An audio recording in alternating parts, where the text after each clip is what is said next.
Hello, my name is Chandler Backus here with your 5 o'clock information update. In national news, tax day is officially here. If you still haven't filed, then you are among the minority.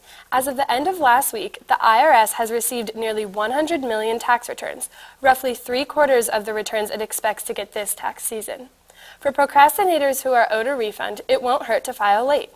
Penalties are only incurred if you owe tax, but it's still a good idea to file for an extension, just in case you end up being wrong and actually owe money. So far this tax season, about 12 million taxpayers have requested extensions. Monday's ruling by a federal judge in Ohio is the 9th in 4 months ordering states to recognize some of all gay marriages. Courts in 5 states have struck down gay marriage bans, while Ohio and Kentucky judges have ordered recognition of the same-sex marriages from other states. Federal judges in Indiana and Tennessee issued rulings limited to couples who filed suit. IUPUI McKinney School of Law professor David Orentlicher says that a snowball effect as judges confronting the questions for the first time look to precedents from other states and find a growing number of rulings in favor of same-sex marriage.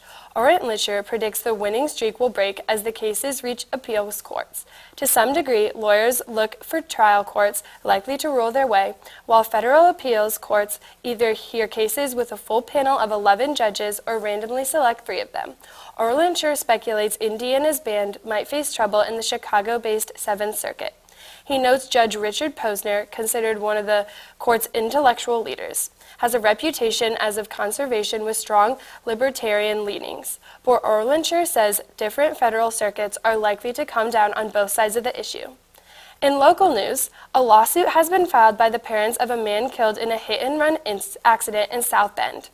A 17-year-old boy is accused of leaving the scene of the accident that killed 49-year-old David Fortis. His suit is seeking damages due to what the complaint said was the teenager's negligence and recklessness. Fortis and a friend, Michael Marks, were trying to cross an intersection when both men were hit by 2 separate cars. Marks was also killed. In sports news, the Pacers' prospective deal with the city of Indianapolis was officially approved and agreed upon yesterday. The deal is worth $164 million for the Pacers and guarantees that they will play at Bankers Life Fieldhouse for the next 10 years, with 3 possible 1-year extensions. The Pacers didn't play yesterday, but still clinched the #1 seed in the Eastern Conference, thanks to a Miami Heat loss to the Washington Wizards. The Pacers will play the Atlanta Hawks the first round of the playoffs. This has been Chandler Backus signing off for CHTV.